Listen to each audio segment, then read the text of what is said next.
अब देखिए, क्या ये अपीसमेंट पॉलिटिक्स नहीं है?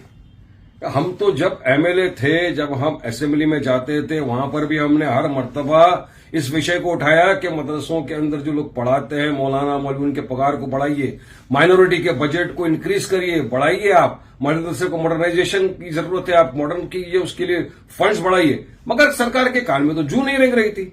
अब इनको पता है कि महाराष्ट्र में चुनाव होने वाले 1 महीने के अंदर, तो अभी आ गए इस तरह की बात लेकर। बढ़ाइए, उससे बात नहीं, हमको ये नहीं है तरह से। मगर बात ये है कि सरकार का 2 मुहैया जो चेहरा है वो पब्लिक के सामने आ रहा है। अब देखिए, एक तरफ तो आप इस तरह से पगार बढ़ाने की बात कर रहे हैं, और दूसरी तरफ अपने लोगों को भेजकर मुसलमानों के खिलाफ हर दिन अनाप शनाप बकवासबाजी करा रहे हैं। सबसे पहले रामगिरी आया। रामगिरी ने आकर हमारे हुजूर मोहम्मद मुस्तफा सल्लल्लाहु अलैहि वसल्लम की शान में गुस्ताखी की। उसके अल्फाज से देश ही नहीं, दुनिया भर के मुसलमानों के दिल को ठेस पहुंची।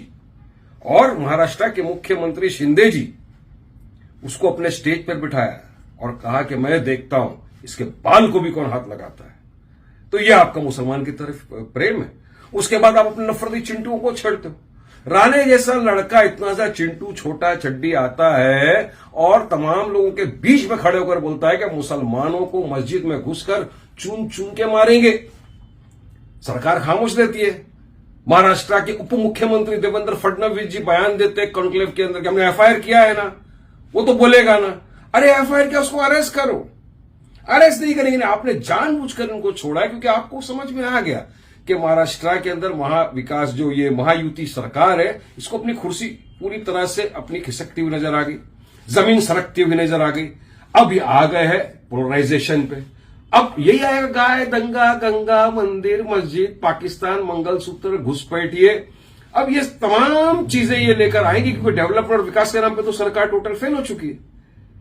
क्या जवाब देगी सरकार लोगों को? इसलिए ये महायुति अब ये नया लेकर आ गई।